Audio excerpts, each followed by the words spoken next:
Namo tassa bhagavato arahato samma sambuddhassa. Namo tassa bhagavato arahato samma sambuddhassa.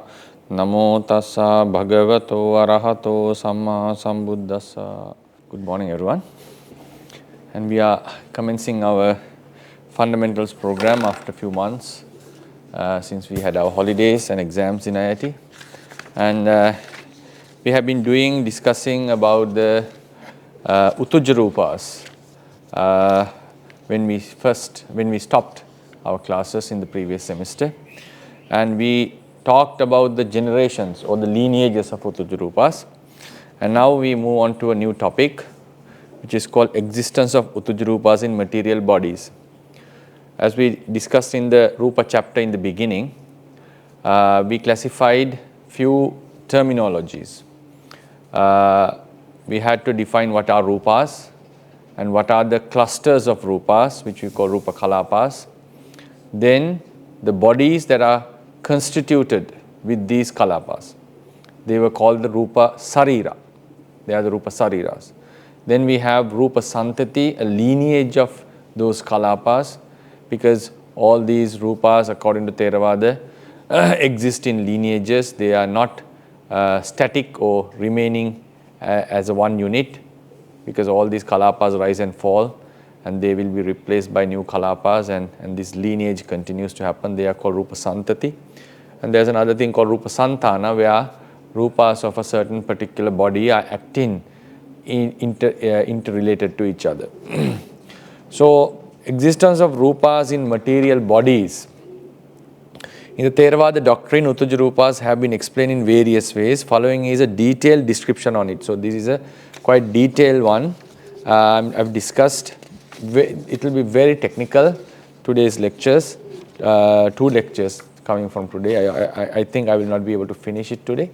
Anyway, so this lecture would be about emphasizing on something very technical.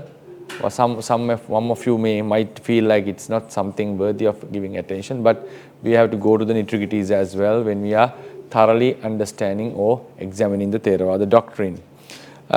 Before we plunge into this topic, there are few terms that need to be clarified before we, that need to be clarified. So these terminologies are Uttujja Rūpas, Uttujja Rūpa, then Uttusamutthana Rūpa, then Uttupacchaya, Uttusamutthana. No, before that we have another term, Uttupacchaya Rūpas, Uttupacchaya, then Uttupacchaya, Uttusamutthana. These are the 4 terms. Uttujja Rūpas are the materials or matter that are produced by Tejo Dhatu. For instance, this is the Tejo Dhatu. Due to this Tejo Dhatu, new Rūpas arise. They are called Uttujja Rūpas. I think all of us know about it. Now, Uttusamutthana, they are another way of expressing the Tejo Uttujja Rūpas. The literal meaning is the Rūpas which have Uttu as their cause of origin. Now, Uttu is Tejo Dhatu. Uttu is a name for Tejo Dhatu. Tejo Dhatu. Now, in this Rūpa is produced by Tejo Dhatu in a certain Kalapa. And these Kalapas have Tejo as their cause of origin, because they arose from Tejo. Tejo is their cause of origin. Therefore, these Rūpas can also be called Uttusamutthana. Uttusamutthana. Rūpas which have Tejo as their cause of origin. They are identical with Uttujja Rūpas. So it's another way of saying Uttujja Rūpas. Uttusamutthana are also the Uttujja Rūpas. Uttujja Rūpas are the matter that arise due to Tejo Dhatu. Uttusamutthana are the matters of which the Tejo Dhatu is the cause of origin. that means matters produced by Tejo Dhatu. In essence, Utuj Rupas and Utusamuttana Rupas are identical. Then Utupacche Rupas are, now when Rupa Kalapas are in a particular body, these Rupa Kalapas are constantly affected or influenced by the Tejo Dhatu, which is also in another Kalapa, Tejo, because they cannot exist by themselves. So Tejo Dhatu, they are influenced by Tejo Dhatu. This Tejo is called Utu. Utupacchaya means any Rupa that is affected or influenced by the Tejo Dhatu. It could be the Tejo, mostly we are referring to the Tejo Dhatu of the outer environment, but it could also be the Tejo Dhatu existing within the material body as well, because Tejo Dhatu of each Rupa are influencing each other. So any Rupa that is influenced or affected by Tejo Dhatu is called Utupacchaya. In this regard, the origin of this Rupa doesn't matter. Sometimes this can be a Kammaja Rupa as well. It could be a Rupa produced by karma. It could be a Rupa produced by the consciousness. But as long as it is influenced or affected by the Tejo Dhatu, internally or externally, then it's called Utupacchaya. Utupacchaya Rupas are the 4 types of Rupas, Kammaja, Chittaja, Utuja and Aharaja, that are affected or influenced by the Tejo Dhatu. All the matter in both animate and inanimate bodies that are influenced by internal and external Tejo are referred by this term. Then Utupacchaya Utusamuttana. This is a little bit tough, like sometimes you can get confused by this. Utupacchaya Utusamuttana means, now imagine, so this has a lineage relationship. Now a certain Rupa Kalapa is produced by a Tejo in another Kalapa. Now this is the mother Kalapa, this is the daughter Kalapa, and this is produced by the Tejo. Then, so therefore this can be called Utuja Rupa, Utuja, or Utusamuttana as well. It can also be called Utusamuttana.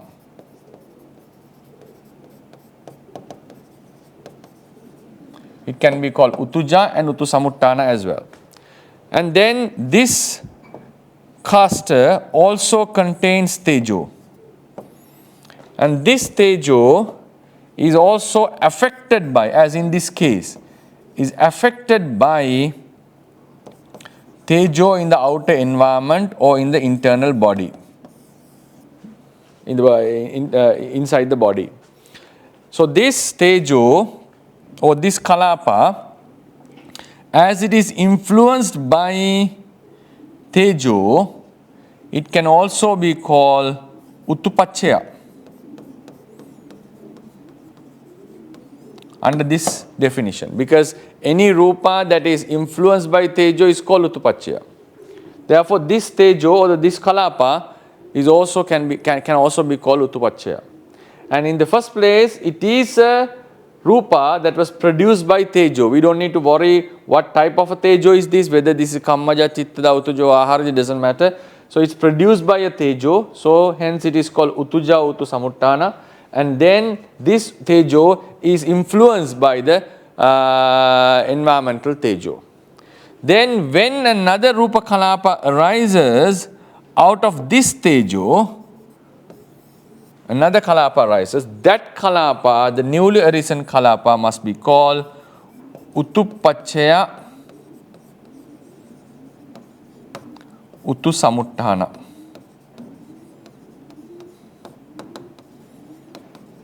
It's called Utupacchaya Utusamuttana. So Utupacchaya Utusamuttana are the Rupas produced by a Tejo in a Utusamuttana or Utuja Kalapa, and that which is also affected by Tejo, hence become Utupacchaya as well. So a Kalapa which is Utupacchaya and also Utusamuttana produces a new Kalapa. That newly produced Kalapa is called Utupacchaya Utusamuttana. Utupacchaya Utusamuttana are the matter that has arisen from the Tejo Dhatu of an Utusamuttana Kalapa that has been influenced by Tejo which is also called Utu. The cause of these matter is Tejo Dhatu, Tejo, and that Tejo is an Utu Samuttana. That Tejo is an Utu Samuttana, as it is in a Kalapa produced by Tejo, and also an Utupachya. Why is that? Since it has been affected by Utu. Utupachya, Utu Samuttana matters are also Utuja Rupas. They are produced by the Tejo Dhatu in an Utuja Kalapa that is affected by Utu. Right? So, terminology seems to be very confusing, but it's understandable. So, the argument is clear. The definition is clear. So, this is a final product is a Utuja Kalapa, it's produced by Tejo, but that Tejo is in a Utu Samuttana Kalapa, and that Tejo has been influenced by Tejo, so it's also Utupachya. So, the newly arising Tejo, newly arising Kalapa is a Utupachya, Utu Samuttana Kalapa.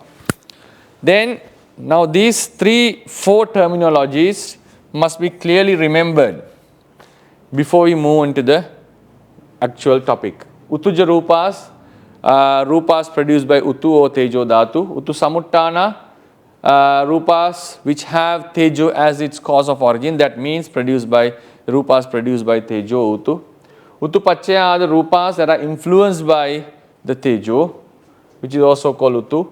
Utupachya, Utu Samuttana are the Rupas that have arisen out of a Tejo which is in a Utu Samuttana Kalapa and also influenced by other Tejo, which is also a Utupachya.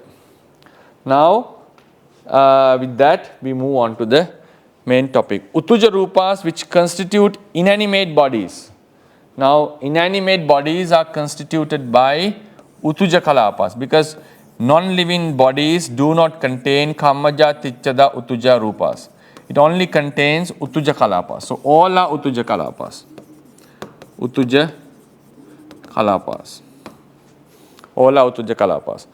Then, we have to think about now, because these 3 terminologies are related to the linear processes, because Tejo is producing Utuja Rupa, Utu Samuttana, and then Tejo in this Kalapa is producing Utupachya, Utu Samuttana. At the same time, it's been affected by Utu. So, we can see a linear connection here. We can see it because Utupachya, Utu Samuttana has to be maximally in the 2nd generation or the 3rd generation, because it's produced by a Tejo Dhatu which was produced by a Tejo Dhatu. Which was produced by a Tejo. So, this explanation requires the linear relationship of Rupas. Now, think this as an inanimate body. Body is a collection of Rupa Kalapas. Of this inanimate body, now imagine there is a first point of origin. Point of origin. Normally, it's very difficult to exactly point the actual, real origin of an inanimate body. The reason is, if inanimate bodies are made out of Utuja Kalapas, and those Utuja Kalapas should have their own cause, which is a Tejo, should be located in another Kalapa, and that Tejo has to be produced by another Tejo, which was in a different Kalapa. In the end, we will come into an infinite regression, that we cannot locate the actual first beginning of a Kalapa lineage. It's impossible. It's like tracing the first consciousness. Every consciousness is following another consciousness. A preceding consciousness has to be there. So, in the end, we will never be able to locate the very first consciousness in the samsara, and it is impossible because no consciousness is unconditioned. If there is to be a first consciousness, the first consciousness, it has to be something unconditioned or something originating from matter or something else. It's very difficult to trace the real origin, and that's why in science we have a theory called Big Bang theory, which suggests that everything happened out of a singularity which contained nothing in the end. That's how some scientists explain everything happened with nothingness, because when you add the matter and antimatter together, they are annihilated into the emptiness or nothingness. Now, even energies would vanish in the end, as far as I know. So then, this 𝐸𝐸𝐺𝐽𝐾𝐽𝐽, this point of origin, is very difficult to trace. But we have to discuss on this, because now we say the house was built and house got destroyed. And 𝐸𝐸𝐺𝐽𝐾𝐽𝐽, the lineages never get destroyed fully. If 𝐸𝐸𝐺𝐽𝐾𝐽 lineage get destroyed, the universe must end one day, and it doesn't happen. What happens is, normally 𝐸𝐸𝐺𝐽 lineages transform into another form. That's what happened to our bodies. Our bodies are a production, our mass, the accumulated mass that we have is a production of, the food that we eat. And the very basic source of food is trees. Trees are the primary source of food. Even the animals, the meat that we eat is an outcome, is produced by the trees, because those animals eventually, the food chain goes to the trees. And these trees have taken the nutrition from the soil, some from the sunlight, and they do their process of producing some food within themselves. They are self-sustaining. And they get the main nutrition from the soil. And soil, in the end, is made out of, according to science, stars and so forth. But if you think about our bodies also become soil in the end. That's why some parts of living beings, trees, have become fossils, and they eventually sometimes become petroleum and so forth. Now, our bodies, in a simple way of expression, our bodies become soil, and soil is absorbed by the trees, and trees produce food, and we eat that food, and again our bodies go into the soil. So likewise, the same thing rotates. But we normally say a tree is born and tree dies away. But in the end, what happens is, there had been already existing 𝐸𝐸𝐺𝐽 process. That 𝐸𝐸𝐺𝐽 process is transforming. Soil 𝐸𝐸𝐺𝐽 Rūpas have become tree cells. And these tree cells have become our living cells. And these living cells in the end become soil again. And those soil again becomes tree cells. So likewise, this cycle continues. Therefore, it's very difficult and it's impossible that we find the first lineage of 𝐸𝐸𝐺𝐽 Rūpas according to Theravada teachings. Then, now if we consider that this inanimate body got naturally originated,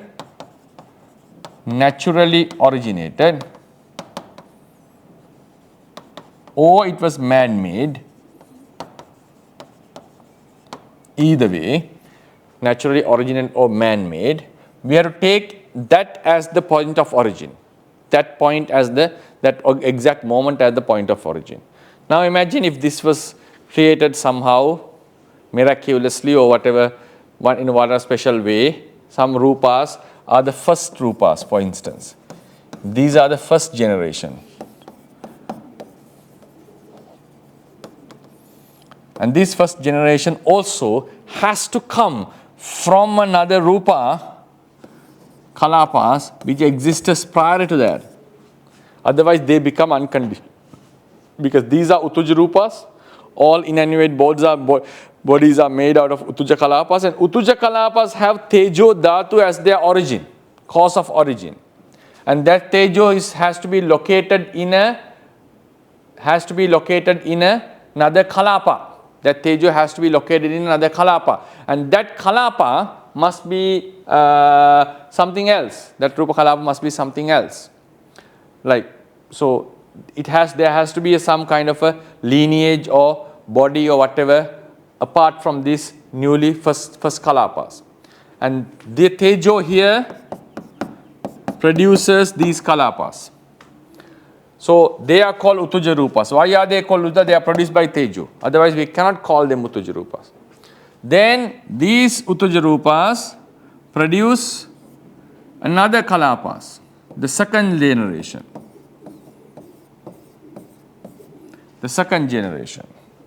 And this second generation would eventually produce the third generation.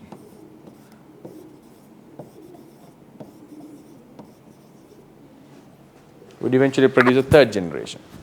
So now, how do we term them? That's what is important here. So first we'll read the paragraph and try to understand. The first generation of Rupas in a natural or man-made inanimate body is Utuja Rupas. We just term them as Utuja Rupas. Tejo Dhatu in these original Kalapas produce new Rupas and they are called Utusamuttana. So there is Tejo here in these Rupas, and these Tejo are producing new Kalapas.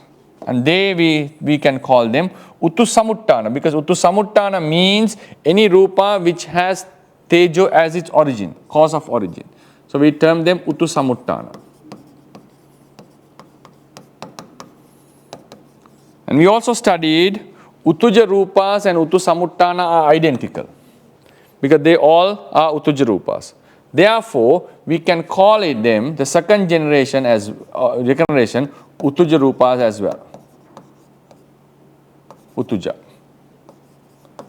And what about the first generation? First generation Utuja Kalapas, they are produced by some other Utu. And can't they be called Utusamuttana? Yes, because they also have Tejo as their cause of origin. So they can also be called Utusamuttana. So first and second generations both can be called Utusamuttana. Right? Technically, it is very difficult to differentiate the very first Utuja Rupas and the Utusamuttana Rupas originated from them. Both these first and second generations can be termed as Utuja Rupas and Utusamuttana Rupas, since both of them have originated from Tejo Dhatu. It's clear. For the convenience of studying, we shall call Rupas of both first and second generations as Utusamuttana. We can just focus on Utusamuttana part for the convenience, the first Rupas and the second Rupas as well. Then, these so-called Utusamuttana Rupas are affected by the Tejo of the outer environment. That's also understandable. Now, Tejo is affecting these Rupas, the second Rupas for example, first Rupas as well, right? Tejo. Tejo is the Utu. If a Rupa Kalapa is affected by Tejo, that Rupa must be called Utupachya. The definition we studied, it should be called Utupachya. Right? So these Rupas can be Utupachya. And think about the first generation which is producing the second generation. They are also influenced by Utuja Rupa. So they can also be called Utupachya. Utupachya. Then those so-called Utusamuttana Rupas are affected by the Tejo Dhatu of the outer environment. It should be noted that these Rupas are also affected by the Tejo Dhatu within the material body as well. These Utusamuttana Rupas that are affected by the Tejo Dhatu of the outer environment are called Utupachya Rupas. If the external conditions are favorable, these Utusamuttana Rupas, which are also Utupachya Rupas, can produce Rupas that are capable in maintaining the lineage for a longer period. So if these outer conditions are conducive or favorable for the material body, supportive for the material body, they may keep on producing new Utuja Rupas that the lineage may last for a long period. That's what we experience when food is being placed in a refrigerator. It can last for some time. Sometimes bodies in frozen areas may last for long periods. I think I recently saw a body which is closer to the peak of Mount Everest. A person who died in 1990s or something, and his body still remains intact as it is. Means there's nothing much visible change in there, but people are not moving it, I heard, because it's quite difficult to move it back. So it is kept over there while the people who are climbing the mount, coming to the peak, can observe that. I don't know whether it's reliable. I saw it in internet.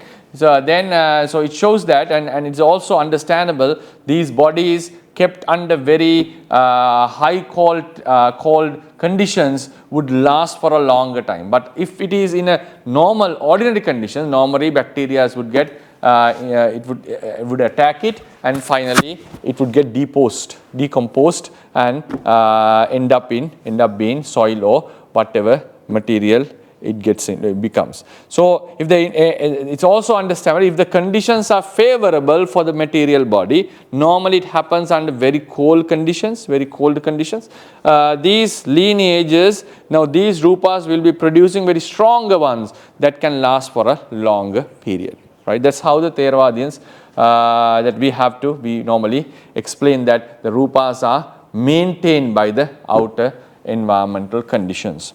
If the external condition, right, then on the other hand, if the external conditions are not favorable, these Utu-Samuttana rupas, which are also Utu-Pacchaya rupas, will produce new rupas that are incapable in lengthening their lineages, because later on they will get rotten, they will rot, and they will be producing some weaker rupas which cannot last for a longer period in terms of lineages. These newly arisen matters are produced by the Tejo Dhatu in aforesaid Utu-Samuttana rupas.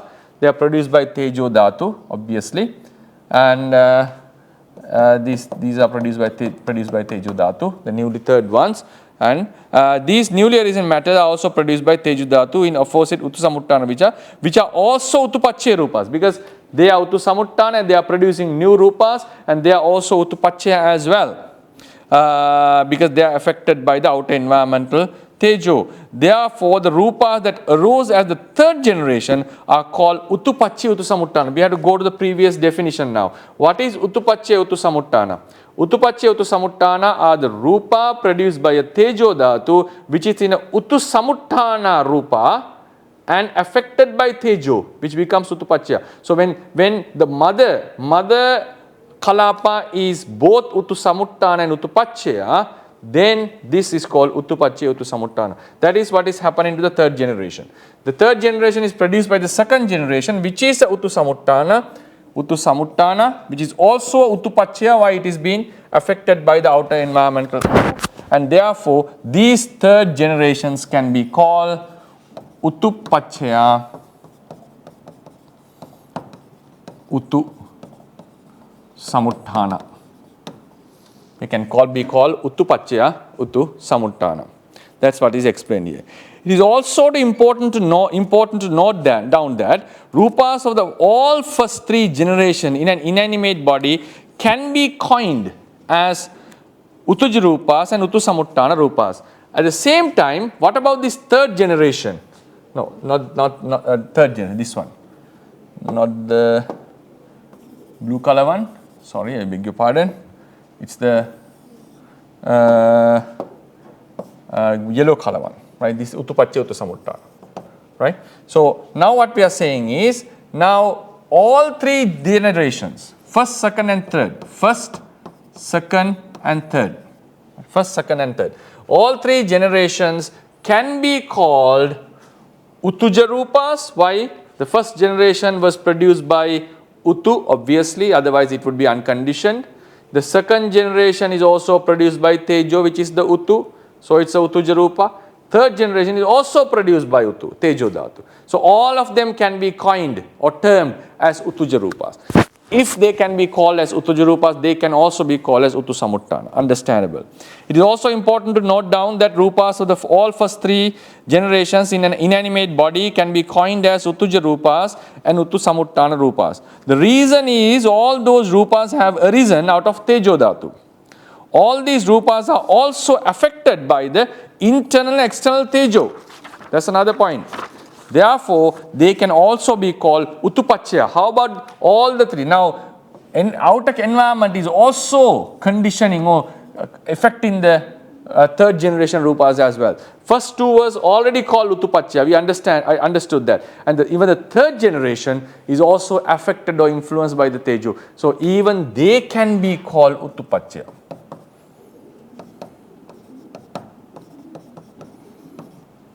Utu-Pacchaya. They can be called Utu-Pacchaya. They can be called Utu-Samuttana as well.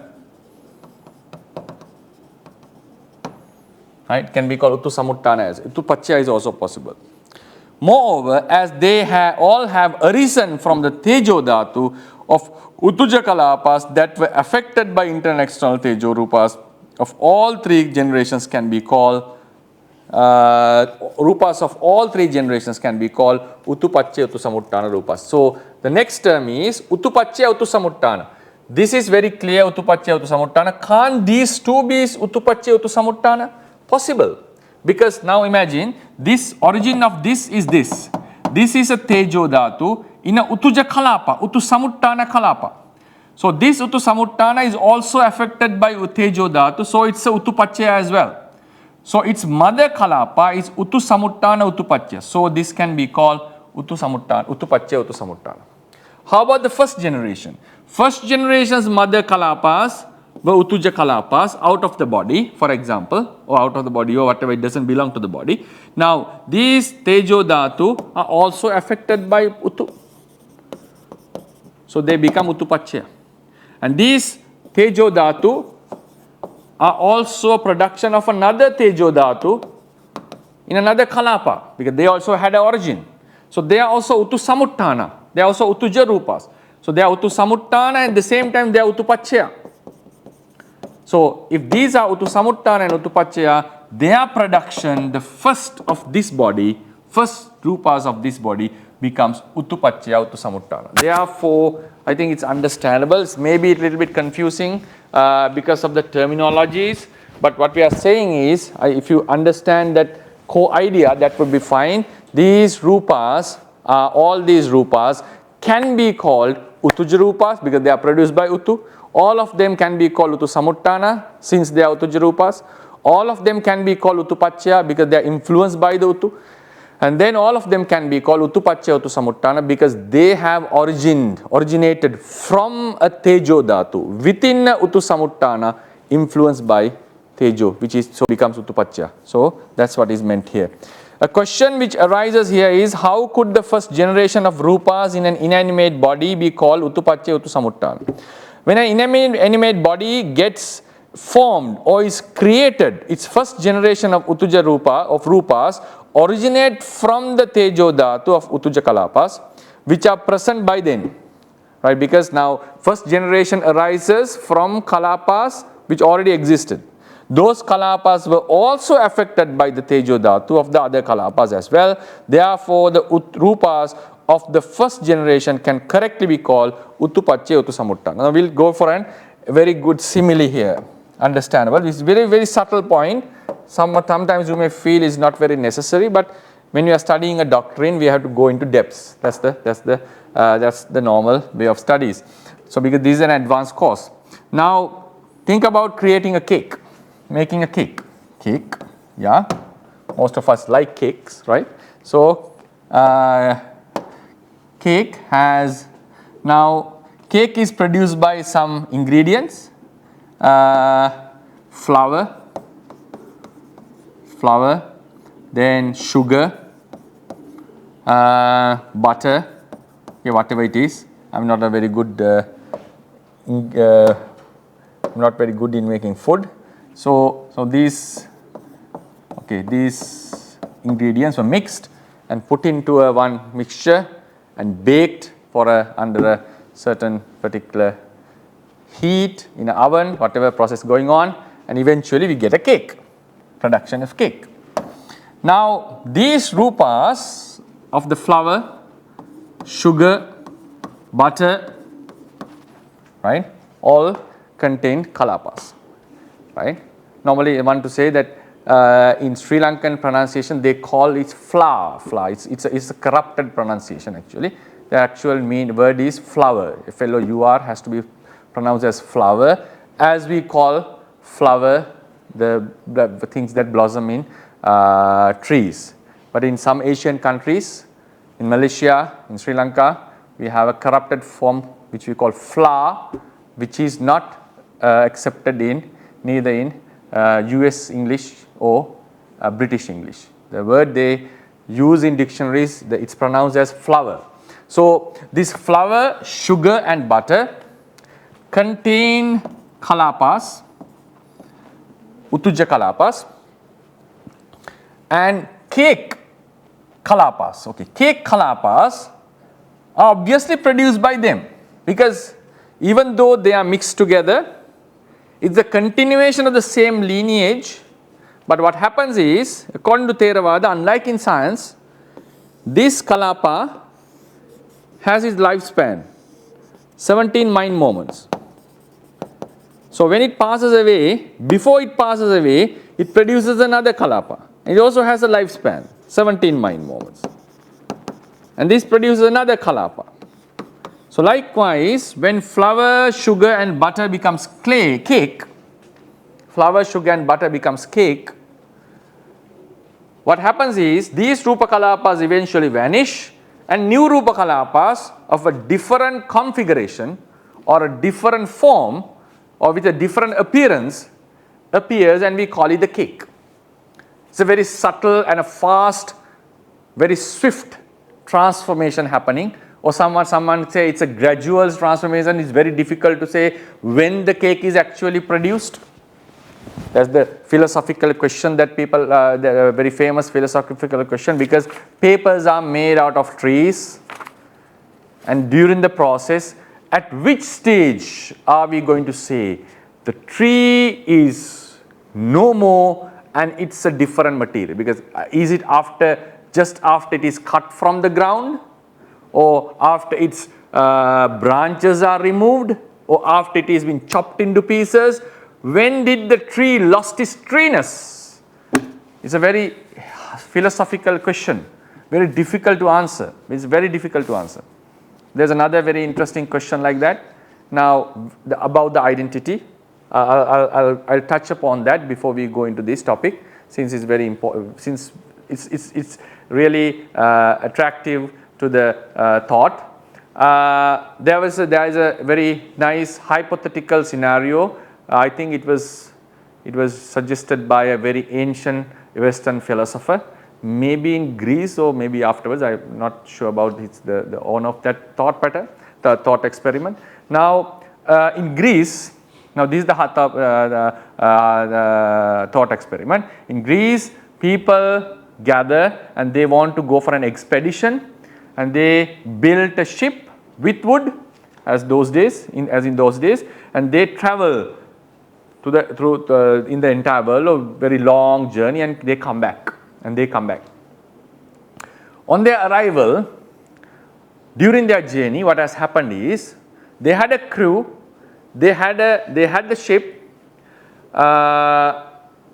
Eventually, gradually, they had to, when the repairs were out there, normally a ship moves into a port, and it's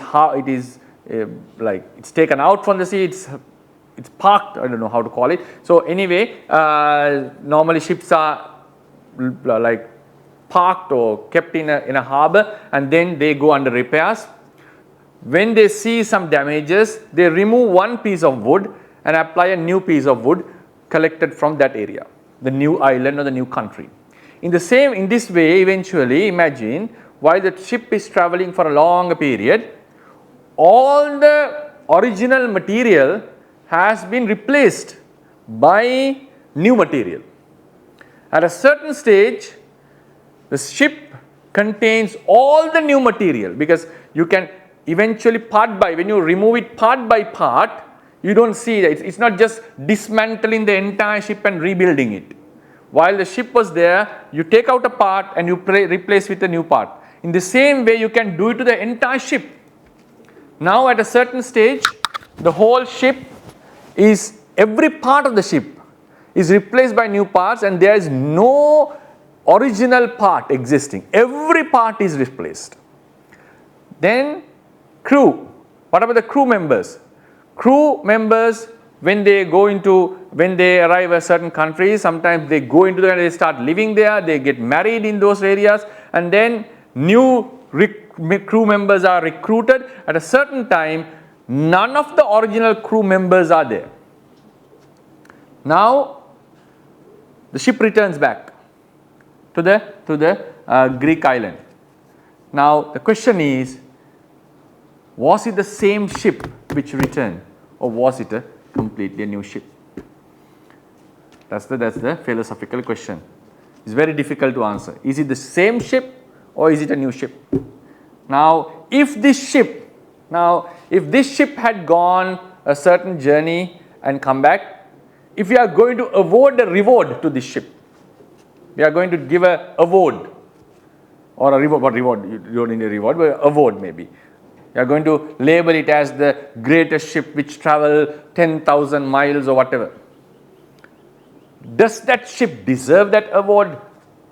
Because it's not that none of the particles, none of the material which was there in the first place is now no more.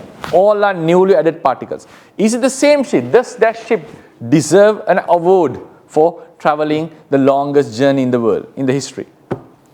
It's very difficult to answer this question. The same thing is applicable in our lives. All our cells, all our kalapas, all our mind moments have completely vanished and are replaced by new kalapas, new rupas. Because all the rupas and the thought patterns we had while we were infants, while we were children, are no more. We have completely new set of rupas, new set of cells, new set of thought patterns. So it's a new bunch of realities. But are we the same person? In terms of Abhidhamma, in terms of Theravada teachings, we have because there is one thing for the identity, one thing which appeals for the identity. That is still, as long as we are in the same life, all the mind, bhavanga chittas, and most of the Kammaja Rupas, or the main Kammaja Rupas, are produced by a single karma. So in terms of Theravada teachings, we still have something left for the identity and say he's the same person. Conventionally speaking, same person. But when it comes to ship, there's no such a thing to consider like that. So, but still, some may feel like the ship deserves the award, and some may feel, no, it doesn't deserve the award. The ones who feel it doesn't deserve the award, you have to answer, when did the ship lost its original identity? Because if it doesn't deserve an award, it means it's not the same ship. If it's the same ship, it had traveled for 10,000 miles and it deserves the award.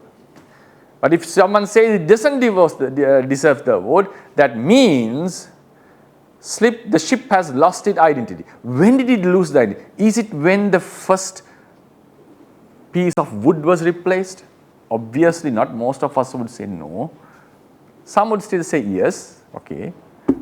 So does anything do, if something is changed in my body, if I transplant, if I get a heart transplant, does my identity of the body changes just because the heart was changed? Yeah, it's a tough question to answer. So if someone says no, the ship doesn't deserve the award, they have to show when did that ship lost its original identity.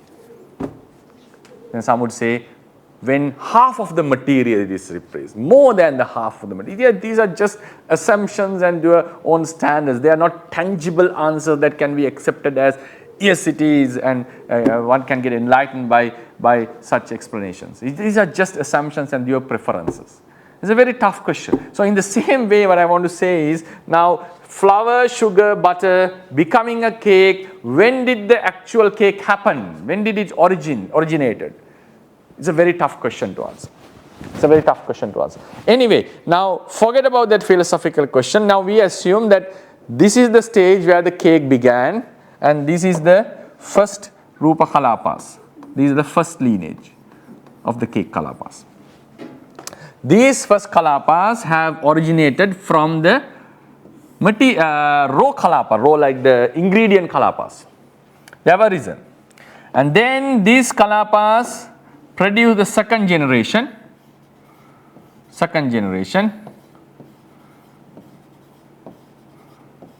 Okay. Then the second generation produces the third generation.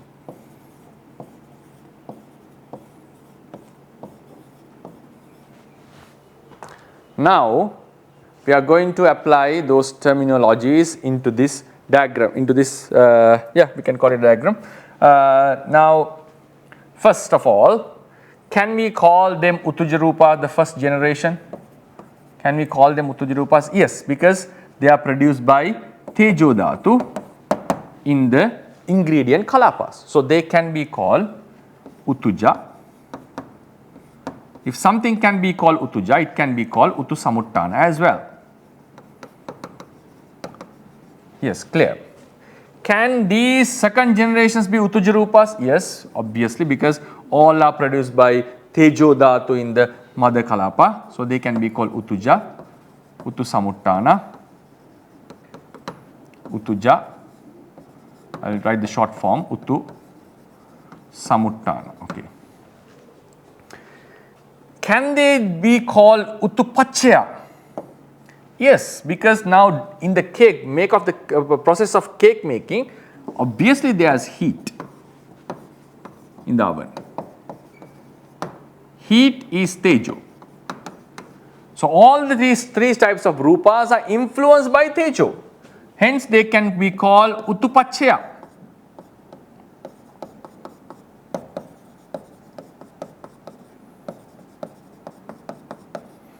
They can be called Utupachya. Now the next question is, can they be called Utu Samuttana, Utupachya, Utu Samuttana? What is the definition for Utupachya, Utu Samuttana? Utupachya, Utu Samuttana means a Rupa that originated from Utu Samuttana Kalapa, is Utuja Kalapa, that was influenced by Tejo. Now this is the Tejo, and this Tejo produces another Kalapa with Tejo. This is Utu Samuttana, which is also Utuja Kalapa. And this Rupa is influenced by Tejo, environmental. So this becomes Utupachya as well.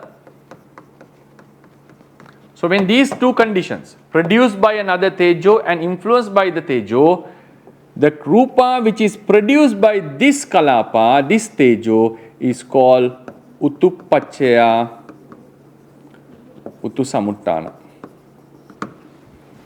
Now these are the conditions that we have to fulfill. Right? We have to fulfill. I'll repeat again. A particular Rupa is produced by the Tejo.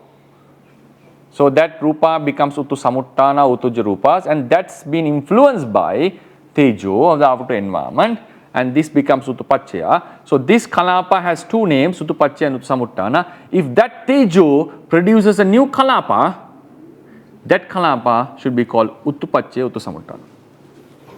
Now, think about the third generation. Third generation is produced by Utu Samuttana, because all can be called Utu Samuttana. So second generation Utu Samuttana. It was also Utupachya because it is influenced by Tejo. So this third generation can easily be called Utupachya, Utu Samuttana.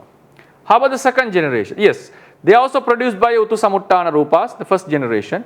And this second generation is also affected by Utupachya, obviously. Then how about the first generation? They are also affected by Utu. So they are also Utupachya.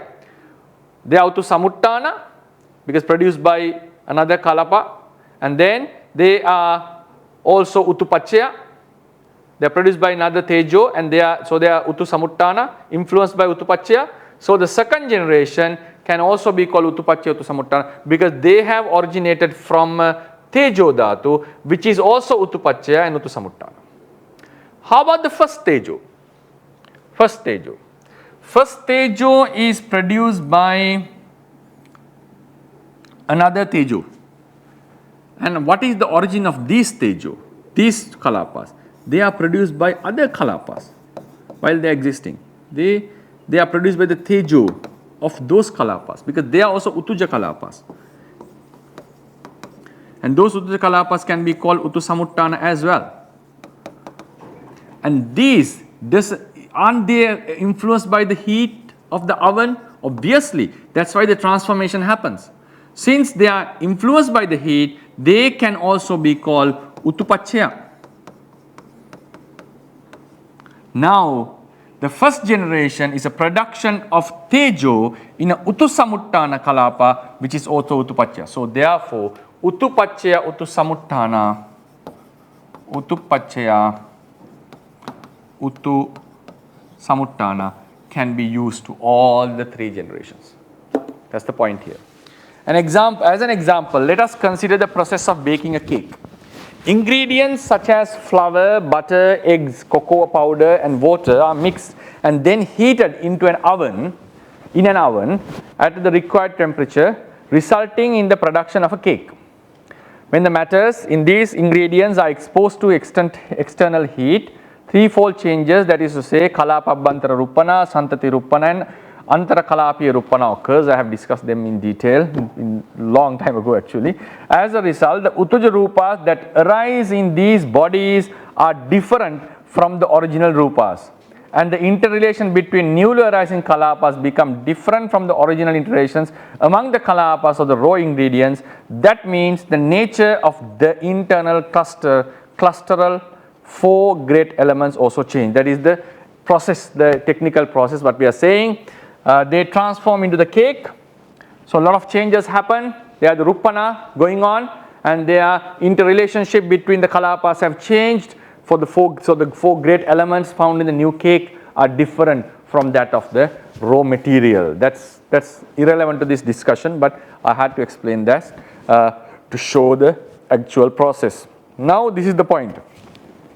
Since the Rupas of the first generation is in what becomes the cake arise out of Tejo Dhatu. They arise out of Tejo Dhatu.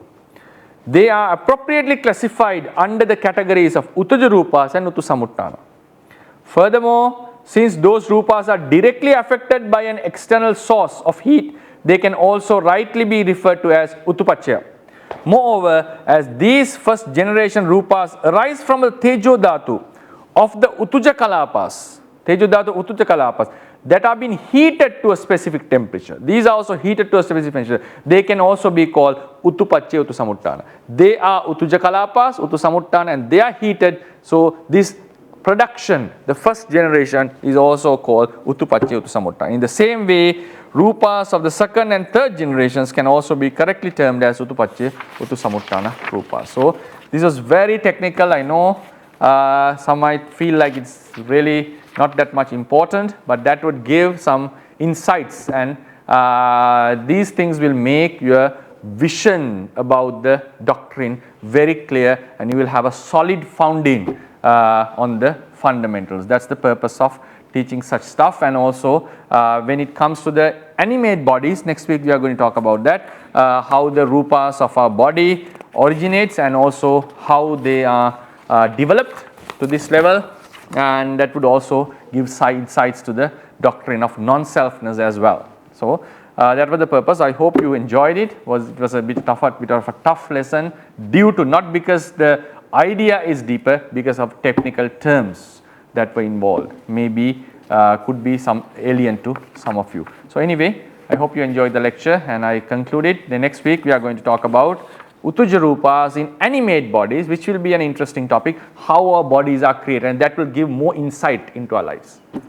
How our mother's Rupa have influenced us, how our father's Rupas have influenced us, how the Rupas, while the while we were a fetus, the Rupas that got into our bodies through the food that mother ate, and the Rupas that get into our body through the food that we eat. And that will be an interesting one to discuss. Okay, so I'll conclude the lecture, giving the opportunity for the Q&A session.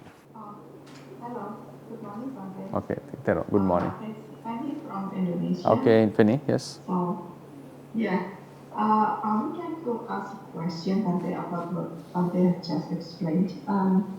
It raised some question for me. So I would like to know about during the lineage of production of this Uttupacchaya and Uttusamuttana Rupa, it seems like it's growing on like a very long time, and very many production of the Rupa, of the total Rupa.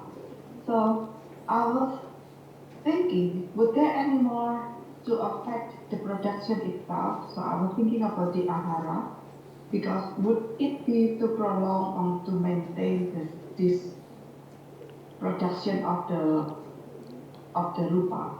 Otherwise, if there is no ahara involved, I'm thinking that it's like there is eternality of the process itself. So that was my question. How is it this ahara is affecting? It is purely about talking about the Uttupacchaya and Uttusamuttana. Do you? Okay. I'll first clarify the first question, okay? Because I need to clarify a few things. Yes. What do you mean? Like, are you talking about the inanimate bodies or animate bodies? Because we were talking about the inanimate bodies, and I'm a bit confused on the fact how ahara came into the context.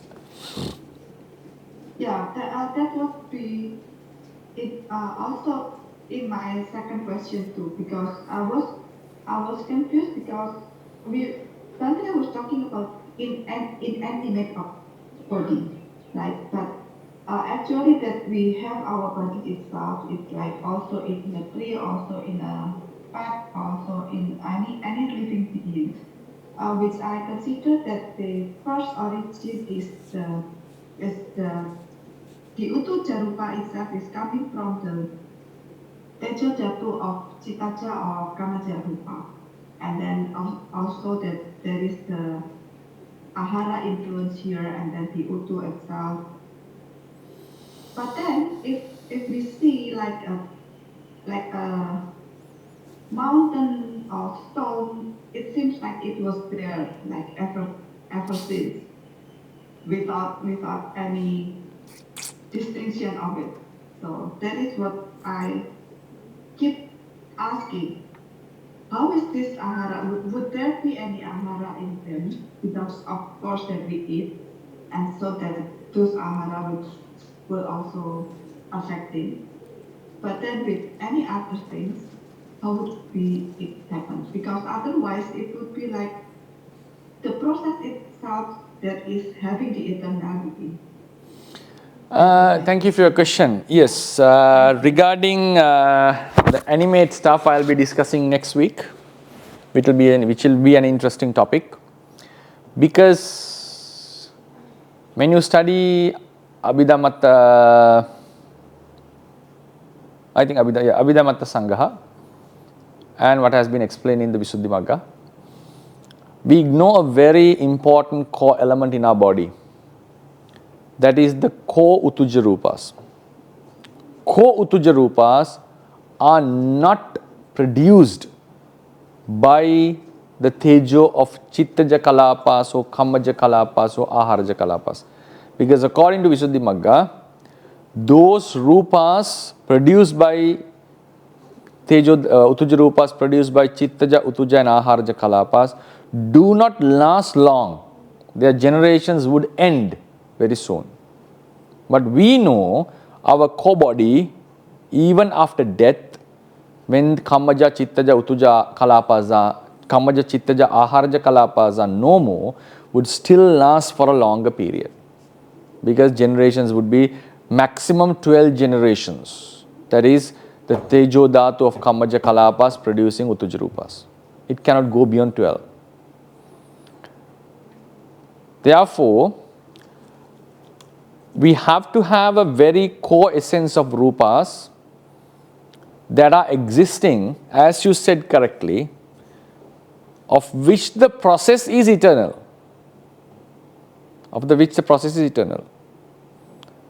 Chitta's process is eternal. Eternal means it had no beginning. That's what we mean by eternal. Eternal doesn't mean like every chitta arises and passes away. So every chitta is impermanent. The process, we cannot locate location. It will last forever, the process, unless you attain nirvana. The process of utuja rupas is more complicated because it will never end as the universe is eternal. Universe is not eternal, it is infinite, sorry. Since the universe is infinite, it will never end. Another very interesting, mind-blowing idea is, now according to Theravada doctrine, at the destruction of the worlds, human worlds, divine worlds, and some of the Brahma worlds get destroyed. And even when the destruction happens with air element, the destruction goes till the Subhakinnaka realm. But according to our doctrine, the realms of Vehapala, Asanya-satta, 5 Suddhavasa never gets destroyed. So what does it mean? those realms have been there forever. They have been there forever. They never underwent a destruction according to the doctrine. Never ever. When did they start? There's no explanation for that. It's still applicable to our earth as well under the doctrine. Because in the earth's process, we feel very comfortable, we feel it comfortable in the explanation, saying that, okay, earth got destroyed and it originated again. It got destroyed and originated from the same rupas that were there. Rupas were burned or got destroyed, and those kalapas, like they were in a subtle form, like sort of energy or something, and then they got into the earth again. The energy, something similar to energy conservation. So then, but still, there is no beginning for the process. One can still ask the question, when was the first earth originated? No, there is no answer for that. It's similar to the Vehappala thing. But because of there are occasional rising and vanishing of the earths, we are not very much bothered about the question of the first earth. We will feel, okay, this process has been there. But when it comes to Vehappala, but if you think about the processes, 𝐸𝐶𝐾𝐿𝐴PA processes, even while the earth is there, even while the earth is burned, even while the earth is no more, and again the original 𝐸𝐶𝐾𝐿APA processes had been existing. You cannot start a new 𝐸𝐶𝐾𝐿APA process. So there had been some major 𝐸𝐶𝐾𝐿APA process. There are major 𝐸𝐶𝐾𝐿APA processes that had been there forever. That had been there forever. Because if there was no such a 𝐸𝐶𝐾𝐿APA process that is coming from the eternity, this world would not have come into origin. It's impossible. It's the same thing like with the chitta. Chitta has to be there. There's no explanation for that. The same way, there's no explanation for the origin of the 𝐸𝐶𝐾𝐿APAs as well. So ahara is not relevant here. So the problem is, sometimes you have asked the question feeling that, isn't this touching the eternal doctrine? No, it's not touching the eternal doctrine. Each and every kalapa which arises in the process is impermanent, suffering and non-self. But each chitta is the same. Does the lineage of chittas having no beginning advocates eternal doctrine? No. Because when the causes and effects are there, you cannot show the first cause. You are going to show the first result or the first reality. It's implicitly, or I would say directly, saying the non-causal doctrine, because the first reality has happened without a cause there. First life, was it in the hell or heaven? Was it chosen for the first life in the hell, and did he go to the hell without doing any bad karma? If he was in heaven, was he born as a heaven deity because without doing any good karma? And then why do we need good karmas to go into divine realm from the first place at this moment? Why do we restrain from akusalas to not to go into the hells if the first life had already gone into hell without any karma? And the most devastating question is, now we remove the causes of avidya, tanha and karma and attain the nirvana, the final liberation. And we make sure that the suffering would not come again because the causes are gone. But if there was a beginning, the first chitta, the first namarupas had happened without any cause. So then you cannot guarantee, you cannot exactly say, but you cannot guarantee that the suffering would not happen again, because from the very first place, suffering had happened without a cause. So even though you remove the causes now, suffering still could come up without any cause. So you cannot guarantee the safety of Nibbana. Therefore, in Buddhism, there is no beginning for the samsara.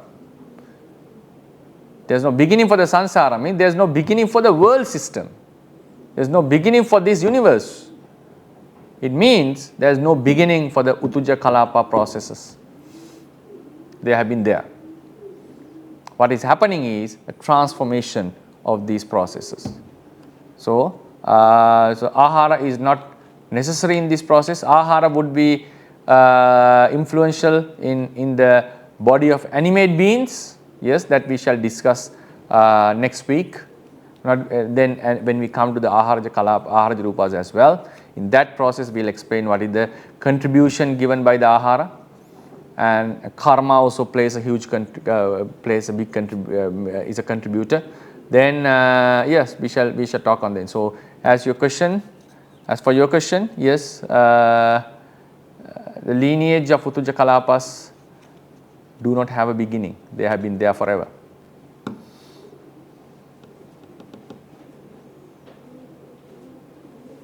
I'm more than there for explanation. Thank you. Thank you so much.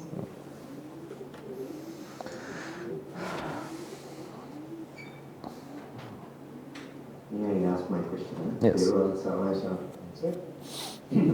Actually, this is a question not only from today's lecture, but for a long time I have been having, especially about the Rūpa Kalapa. Now, when you say Shuddhāstaka, it should contain the 8 different elements as described in the scripture. Does it mean that the quantity of Patavi and quantity of Tejo and quantity of Vayu, likewise the 8 different elements, are they in exactly the same proportion, or is it in different proportions, is my first question. As the book says, they are in different proportions, but their difference cannot be very huge in my opinion. Kalapas would have a very similar sort of a proportion. The proportionate difference that we experience in the bodies of Rūpas are, in my opinion, basically due to the difference of how the interrelated Kalapas, like interrelated 4 elements, we call that Antar Kalapiya Mahadhatu, that is the Mahadhatu that is manifesting 4 great elements that manifest due to the interrelationship between the Kalapas, which we can fetch certain like fossils from the doctrine, but not explicitly mentioned here, mentioned in the doctrine.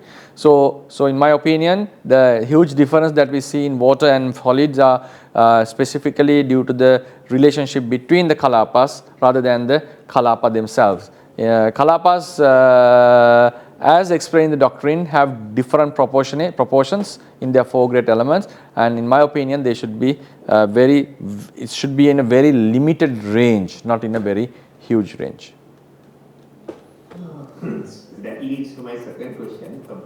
Going into your cake example, the simile on the cake. Now, sugar, flour, butter, and eggs. Those are the 4 ingredients in most of the cakes. Maybe chocolate powder is added if you want chocolate cake. But how those different ingredients, if you take the Rūpa Kalapas in those, they only contain 𝐴hāරජ kalapas. That's what I assumed, and I hope I'm right. So those 𝐴hāරජ kalapas in the different paññattis, I would call it paññatti because sugar is a paññatti and butter is a paññatti. So in those different paññattis, but there is some difference. That's why we feel a different taste, different color, different texture. Likewise, we see some differences in the material. So, with the answer you have given in the first one, I can justify that in a different way. How I would justify is, let's say, take butter. Butter has, though it is containing Shuddhāstaka, it would be in different ratios so that it has that different taste and the different flavor and appearance and etc. etc. And then when you mix everything, and finally when you apply heat, that is again Tejo Dhatu in some form, and it becomes cake. So actually the question there about those ingredients becoming cake, I don't know much of an issue because it's a paññatti, it's not a paramartha dhamma. Even sugar is not a paramartha, it's a paññatti. So when it is paññatti, paññattis need not have beginnings and ends. We need not, because in the normal world, yes, the question you ask is very valid. But when you go to Abhidhamma and when you look at Paramattha and Panyati, it doesn't matter. Because it's the same way Venerable Swami says, explaining the tree becoming a table and a chair. Then the table and chair, again, if it is broken down to pieces, we don't call it tree and chair anymore. So those are all Panyatis. So that's not an issue. But my question is actually, again, these things have a life. Probably, I think after next lecture, you may be able to explain it better. Now, if you take plants, it's a different story.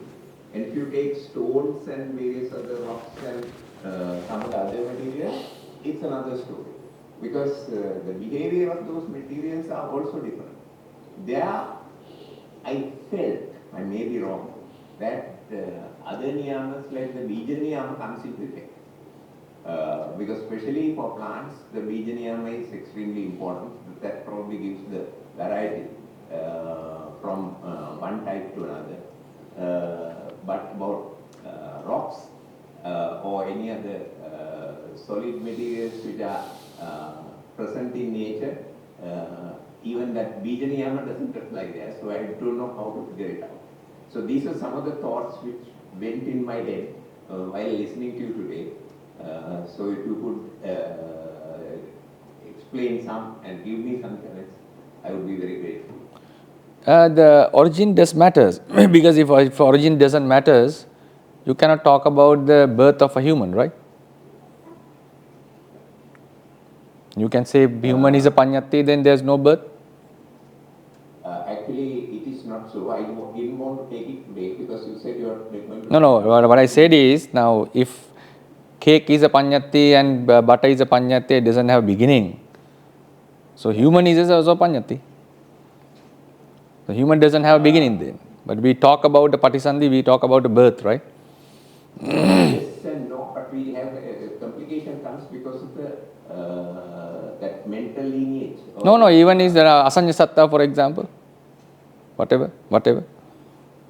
So thing is this, there's a in your question as I went through, there was a slight deviation from the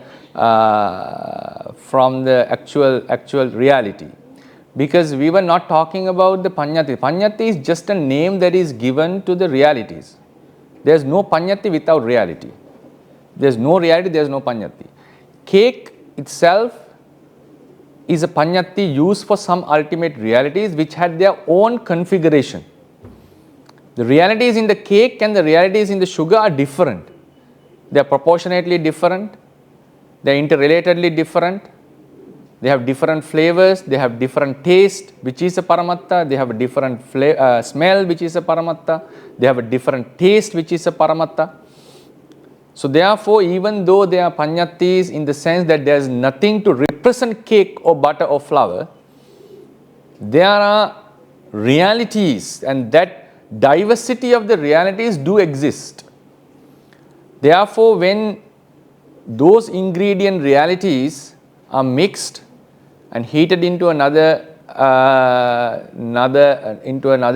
mixture, we get a different type of realities which we call cake. Then the obvious question that arises is, in which level are they different? Are they different in the Kalapa levels, or are they different even beyond that? Because you cannot go beyond the Kalapas, because the Kalapas, we cannot talk practically beyond the Kalapas. Though we can discuss about Rupas separately, they exist in Kalapas in reality according to the teachings. So we have to stop at the level of Kalapas. So now, are these Kalapas different from each other?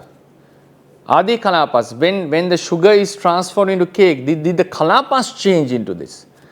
So for that, we have to understand, we have to take some practical things, because we have dissected, or we have gone into in terms of science. For example, we know that subatomic particles are there in both sugar and in both cake. Due to this process, we know that there's nothing much difference happening in the subatomic level, which we have to respect. We cannot just ignore saying that these are science, and no, we cannot do that because we depend on that. So in my opinion, in the Kalapa level, even we talk about the Kalapas in the Abhidhamma level, for example, not a huge difference is occurring within the Kalapa, but a slight difference has to be there if we are respecting the Theravada doctrine. But the difference is occurring at the level of interkalapa reactions, which I have talked in detail in both Sinhalese and English lectures, that there is some sort of a relationship between the kalapas, because Tejo Dhatu in one kalapa is influencing the other kalapas, Oja in one kalapa influence the whole Rupas. These are called interkalapa changes, qualities. The best example is fluidity. Fluidity. We'll never be able to explain fluidity just based on Rupa Kalapas.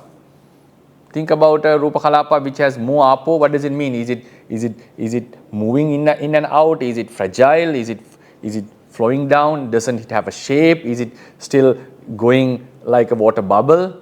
No. Fluidity has to be explained between the relationship between the Kalapas. So in this way, when it comes to the flour or the ingredients becoming cake, they had their kalapas, they had their interrelations. When the heat is coming, these kalapas, interrelations are changing. The new kalapas, interrelations. So how the interrelations change? So a slight change has to occur in the kalapas according to Theravada. Otherwise the interrelations would remain the same. So there's a slight change going on within the kalapas. Not a huge, it cannot be very huge. It cannot be to the level. For example, why did I say it cannot be to a very higher degree, very higher level? Because there has to be at least a maximum level of apo at least. Because if apo is too much, then the entire kalapa would collapse. It's impossible. So there has to be some limitation in there. So that's why I said the difference of the kalapas are within a certain range. Respecting, giving all the respect to the Theravada, it has to be different. Even in science, there's an argument: are every electron is the same? Are they having the same attributes? Can't there be two similar electrons? Such philosophical questions are there. So anyway, but we focusing on Theravada. So kalapas are different. Obviously, we have 21 types of kalapas, and they are proportionately slightly different, not heavily, as in my opinion. Though then their interrelationship has a big issue here. So this interrelation, for example, another big example is apo on one kalapa is influencing the other kalapa, so it cannot be separated. Tejo Dhatu in one kalapa is influencing the Tejo influence the other kalapa, so it changes. Oja Rupa, Bhava Rupa influence, Jivitindriya influence all the Rupas. So the effects of one Rupa goes beyond the borders of the kalapa. So as a result, we get interclusteral four great elements which we talked in previous lectures. So this structure would eventually change when this process is going on. So when we are talking about cake, for instance, it's a panyati, but we are referring to a material body here. So that material body contains kalapas, and those kalapas are interrelated. Those interrelations have changed. The configuration has changed. So therefore, we see a new body with new features, new characteristics, which was different from the raw material bodies. So when we have such a different body coming into existence, is the same lineage continuing, but due to the influence, external influence, these lineages, the rupas that are arising in this lineage are slightly different, and their configurations changes. So there, as a result, the entire body, which we call the cake, starts to appear. But in the end, they are all the four great elements. In the end, they are all the rupa kalapas. Are they similar? I would say not 100%, but still very similar, because we go into deep and deep. Practically we go deeper and deeper. We lose the cakeness of these kalapas. You cannot find, we can take a very slight particle and say this is a cake kalapa. No, I don't think that is practical. So the qualities of this cake is found in an upper layer when the kalapas are interacting with each other. So therefore, the origin of cake, when we are talking about the origin of material bodies, we have to talk about the origin of Kupakalapas and the origin of the body itself and their interrelationships as well, based on the Kalapas. I agree with most of what you said, and I thank you very much for giving me that explanation, because that's very helpful to me in my own thinking. But really, it didn't still answer two other questions I had in mind. Now, though we say Utu Samutthana or Utu Paccaya, whatever we say as Paramartha Dhamma, there's nothing coming from the previous Rūpa Kalapa that is getting destroyed into the new Rūpa Kalapa that is getting produced. So that's a basic principle, I believe.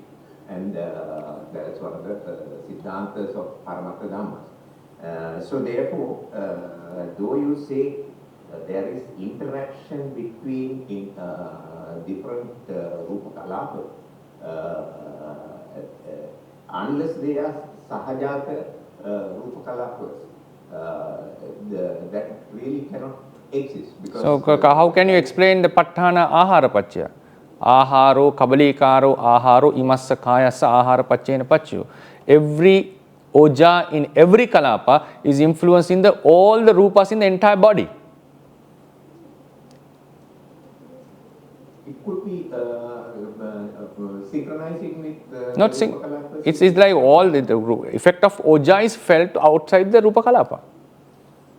It's a very basic fundamental in teachings.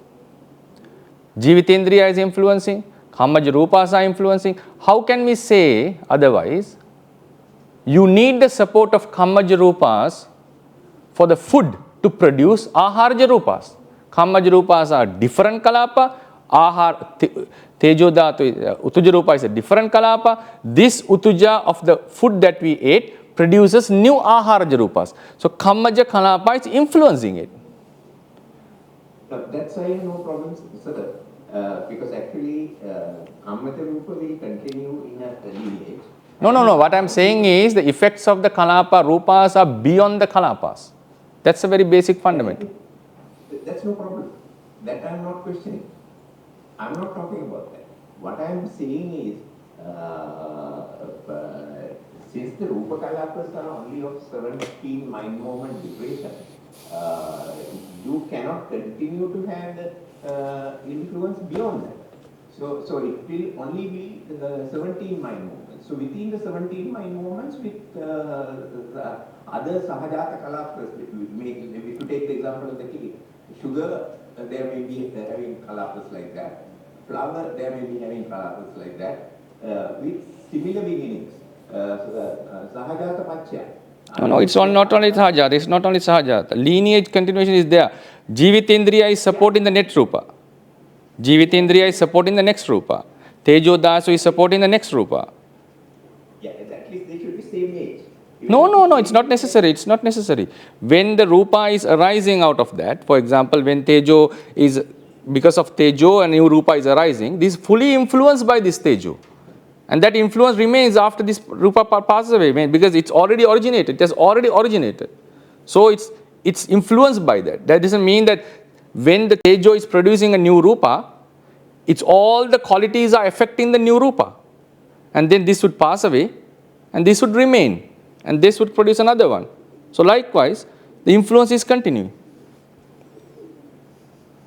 Yeah, correct. But the initial Teja you take also is having 17 mind moments. So after that, there will be another Teja in that lineage. No. While it's alive, it's producing a new Tejo.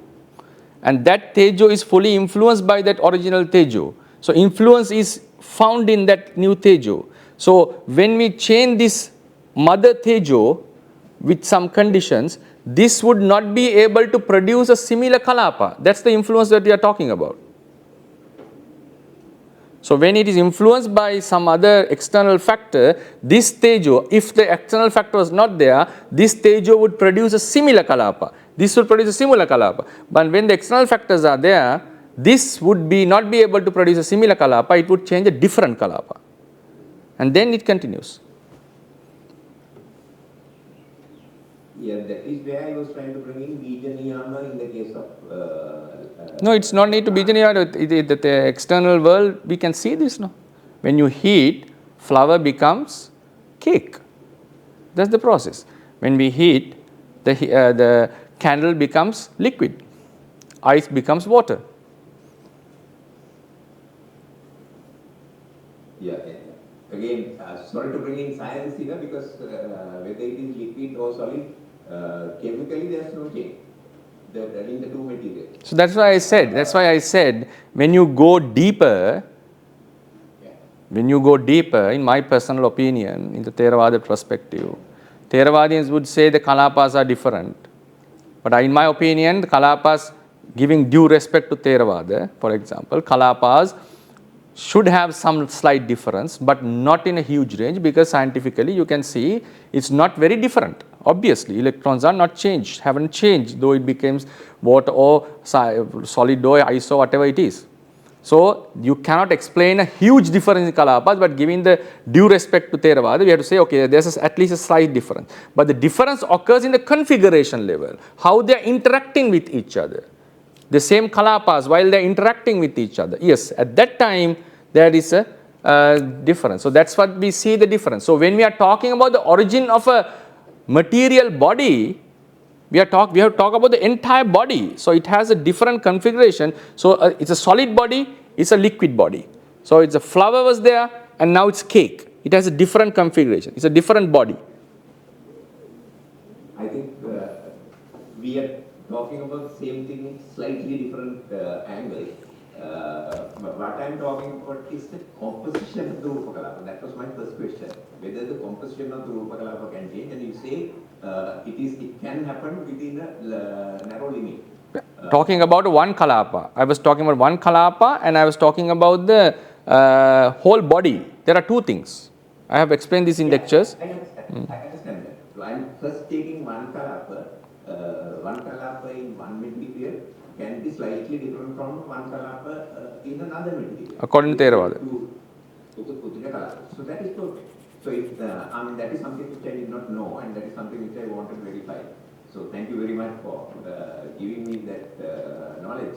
And second question is also, second one I didn't think of, but after listening to you, you are talking about the interaction between the different kalapas. So that is, again, very educative and good for me, something I had not thought about. And thank you very much for teaching that to me. So I think when you combine the two, probably we can understand most of the things that we experience in the world, especially when it comes to Rūpa. So thank you very much, Bhante. As always, I like to worship your people. Okay, thank you. Theravada. Okay. I think time is up. So thank you for listening, and hope you enjoyed the lecture. And next week we are going to talk about Rūpas in the Utuj Rūpas in the animate bodies. So then, so with this merit of teaching, studying Dhamma and discussing Dhamma, may all of us be able to attain Nibbana, the final liberation, as soon as possible. Buddha Sāsanam Chirantittatu, Buddha Sāsanam Chirantittatu, Buddha Sāsanam Chirantittatu, Sadhu, Sadhu, Sadhu.